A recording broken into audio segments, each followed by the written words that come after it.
Lalu saya menguatkan diri untuk membimbing mereka mengucapkan 2 kalimat syahadat. Tapi kami pun tidak kuat, karena mereka dalam keadaan telanjang, dalam keadaan bau badan. Tapi hati mereka begitu tulus untuk menyebut asyhadu an la ilaha illallah wa asyhadu anna muhammadar rasulullah.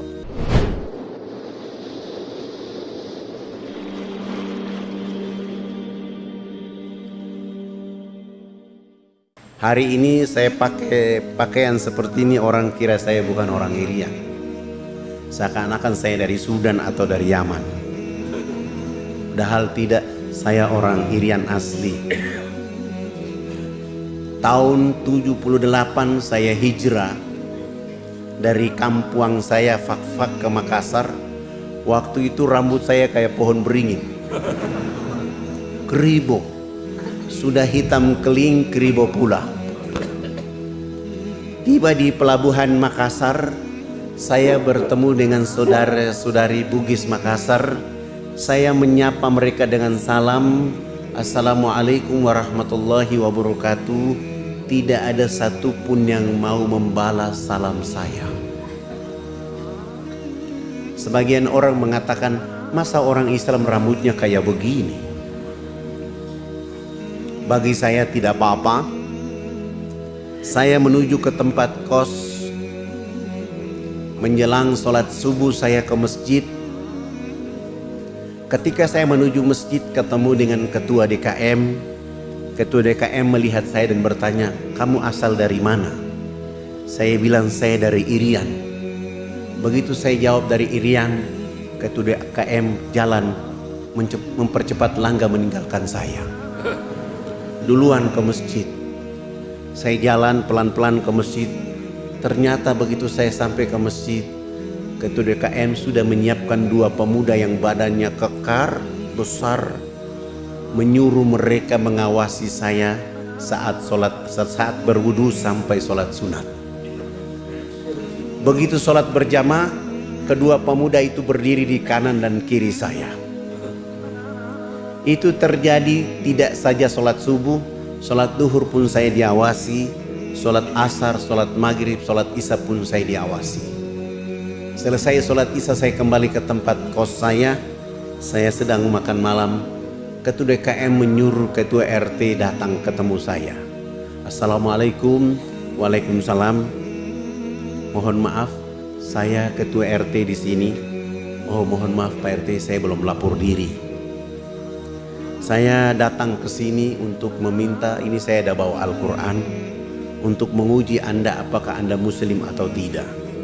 Saya bilang, Pak RT, mohon maaf saya selesaikan makan malam saya dulu.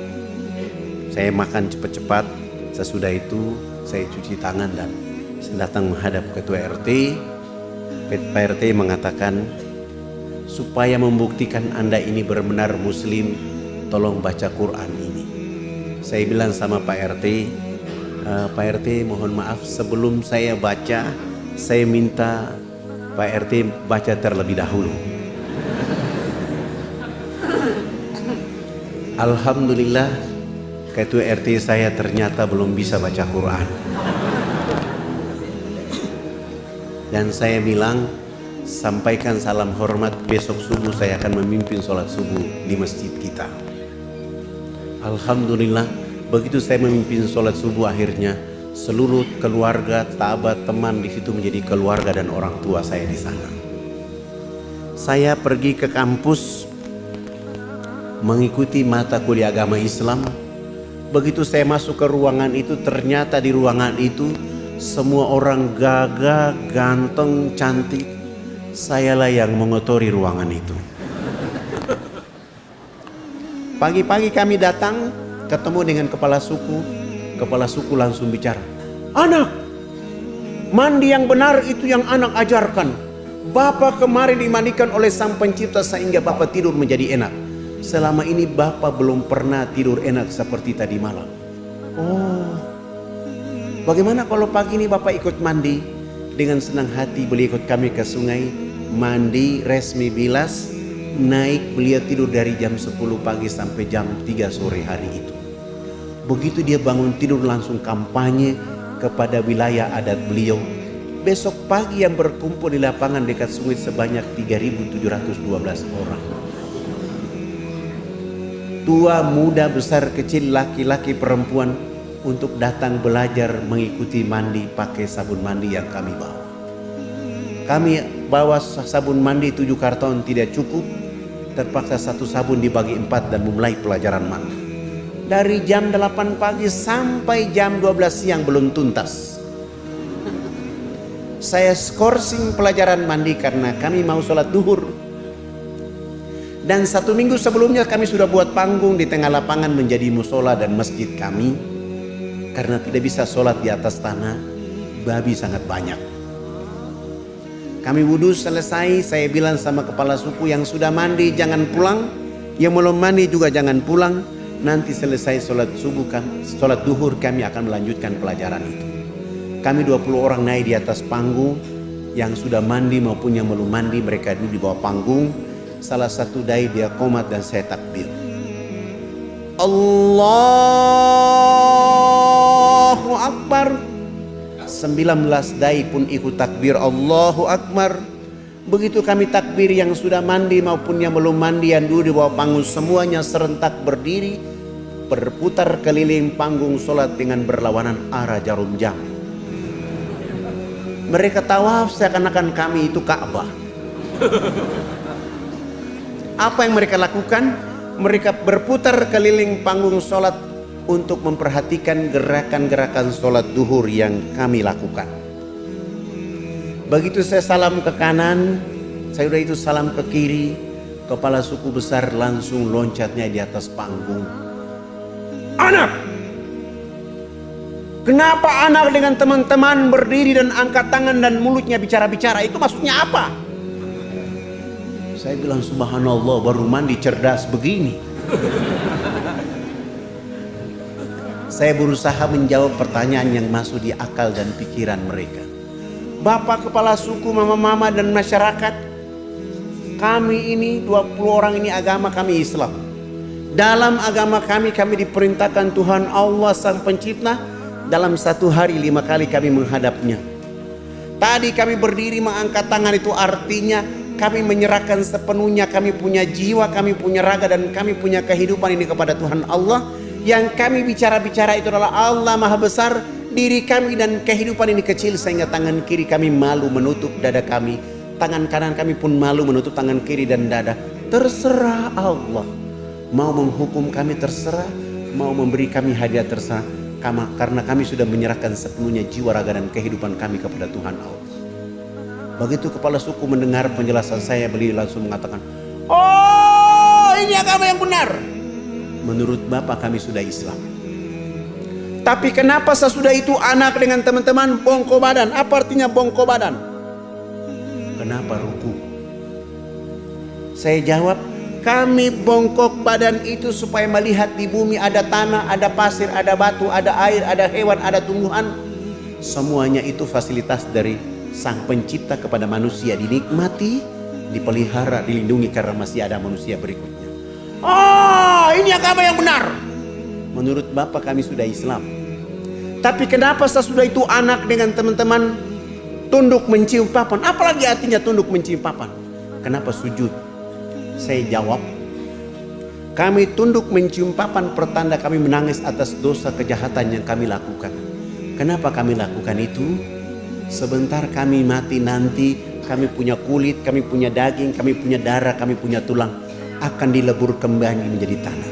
Sebelum dilebur menjadi tanah, kami menyatukan kepala, tangan, lutut dan kaki menangis minta ampun kepada Dia Allah yang Maha Tinggi.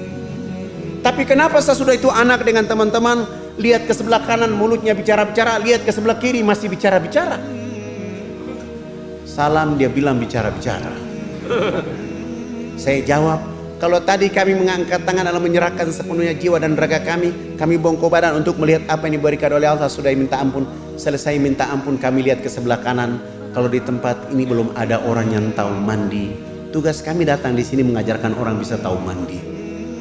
Melihat ke sebelah kanan, kalau belum ada orang yang tahu berpakaian, tugas kami mencari pakaian untuk menutup tubuh badannya. Ada yang lapar, tugas kami mencari makan. Ada yang sakit, tugas kami mencari obat. Sesudah itu melihat ke sebelah kiri, kalau di tempat ini belum ada orang yang mengenal Allah dan Rasulnya, tugas kami datang ke sini untuk memperkenalkan Allah Rasulnya kepada mereka. Begitu mendengar penjelasan saya, kepala suku langsung mempersilahkan kami 20 orang. Tidak boleh lagi duduk di atas panggung, kami turun duduk bergabung dengan masyarakat di bawah. Mereka 6 kepala suku naik di atas panggung menggantikan kami. Bukan sholat tapi rapat membahas kehadiran di sana. Setelah rapat selesai, kepala suku besarnya berdiri dan menyampaikan pengumuman buat kami yang ada di lapangan itu. Hari ini kita senang. Hari ini kita bahagia. Karena anak-anak ini sudah datang mengajarkan agama yang benar di kampung kita. Dalam rapat kami sepakat bahwa kita semua yang ada di lapangan harus mengikuti agama anak-anak ini. Begitu mendengar kalimat itu, kami 20 orang langsung sujud dan menangis kepada Allah. Terima kasih ya Allah ya Rabb. Kami malu kepada mereka ya Allah. Kami tidak bawa apa-apa, kami hanya bawa kalimat-Mu, Engkau, kalimat la ilaha illallah Muhammad Rasulullah untuk mereka. Kami malu, kami hanya bawa sabun, sampo, odol, sikat gigi untuk mereka. Lalu saya menguatkan diri untuk membimbing mereka mengucapkan 2 kalimat syahadat. Tapi kami pun tidak kuat, karena mereka dalam keadaan telanjang, dalam keadaan bau badan. Tapi hati mereka begitu tulus untuk menyebut asyhadu an la ilaha illallah wa asyhadu anna Muhammad Rasulullah. Ya Allah, kuatkan dakwah ini. Ya Allah, jaga negeri ini. Ya Allah, kuatkan hati mereka dengan agama ini, agar mereka akan tumbuh menjadi hamba-Mu yang menjaga negeri ini dengan agama-Mu. 3.712 orang pun tanpa beban, kecuali mengucapkan 2 kalimat syahadat. Setelah mereka mengucapkan 2 kalimat syahadat, 1 minggu kemudian program berikut yang kami lakukan adalah mengganti nama-nama mereka. Yang nama Markus kami ganti dengan nama Abu Hanifah. Yang nama Yohanes kami ganti dengan nama Jamaluddin. Yang nama Paulus kami ganti nama dengan nama Tajuddin. Yang nama Abraham kami ganti dengan nama Ibrahim. Dan itu nama-nama yang paling cocok dan keren untuk orang Irian masuk Islam. Sangat lucu kalau orang Irian masuk Islam, rambutnya keriting, badannya hitam clean, dipanggil Sutrisno. Masa Sutrisno Keribo? Atau dia masuk Islam, rambutnya keriting, badannya hitam clean, dipanggil Kang Cecep. Tidak cocok. Tapi Abidin, Musa, Muhammad, Abdul Hakim itu cocok untuk mereka. Setelah itu proyek berikut yang kami lakukan untuk mereka adalah melaksanakan hitanan massal mulai dari umur 7 bulan sampai umur 63 tahun. Alhamdulillah, kami dibantu oleh teman-teman dari Angkatan Laut dari Jayapura, di bawah pimpinan Ayahanda Dr. Kolonel Mulia Tarmizi. Kami hitan mereka selesai. Beliau melihat suasana itu dan menulis surat supaya saya membawa kepala-kepala suku menghadap Presiden Soeharto agar pembangunan dipercepat. Subhanallah, kepala-kepala suku ini sudah pakai celana panjang, sudah pakai kemeja, bahkan sudah pakai jas. Tapi mereka belum bisa pakai sepatu, karena ukuran kakinya rata-rata nomor 47. Jenis sepatu itu tidak ada di sana, terpaksa kami menggunakan sendal jepit. Kelebihan tumit kami bawa mereka Jayapura, Makassar, Jakarta. Tiba di Jakarta kami nginap di Wisma Haji Jalan Jaksa, Jakarta Pusat. Pagi-pagi sholat subuh selesai, mandi, sarapan, dan kami ke istana membawa rekomendasi dari Ayahanda Dr. Kolonel Mulia Tarmizi. Begitu kami datang, ternyata protokol sudah menunggu kami dan mengatakan acara tetap dilakukan hari ini, hanya tempat pertemuannya dipindahkan dari istana ke rumah di Cendana. Dan jadwalnya dilakukan jam 4 sore. Kami kembali ke Wisma Haji, sholat duhur selesai, makan siang istirahat, bangun sholat asar selesai, dan kami menuju Cendana. Begitu kami datang, subhanallah, seorang kayak Soeharto Di tengah-tengah kehidupan, kesibukan kenegaraannya, beliau berdiri menyambut kehadiran kepala-kepala suku. Bersalaman, berpelukan dibawa masuk di ruang tamu, dikasih makan, dikasih minum, dikasih oleh-oleh. Pak Harto pun menyediakan uang tiket buat kami untuk pulang. Sebelum beliau menyerahkan itu, beliau minta supaya kepala suku besarnya bicara konferensi pers. Lalu kepala suku besarnya bicara, "Bapak tidak pantas jadi presiden. Presiden macam apa? Hanya bangun Makassar. Presiden macam apa? Hanya bangun Jakarta.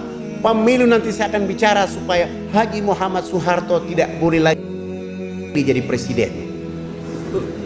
Kepala suku ini bicara pakai bahasa daerah, Pak Harto juga tidak tahu.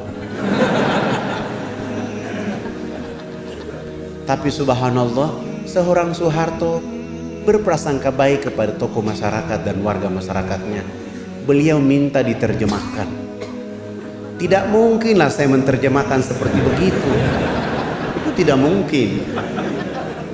Tapi saya berusaha mengambil hati dengan makna yang diinginkan oleh kepala suku, dan saya bilang, "Bapak Presiden yang terhormat, hari ini kepala-kepala suku sungguh bahagia bisa bertemu dengan Bapak Presiden." Dan kepala suku besar tadi mengatakan, Haji Muhammad Soeharto layak jadi Bapak Pembangunan Nasional.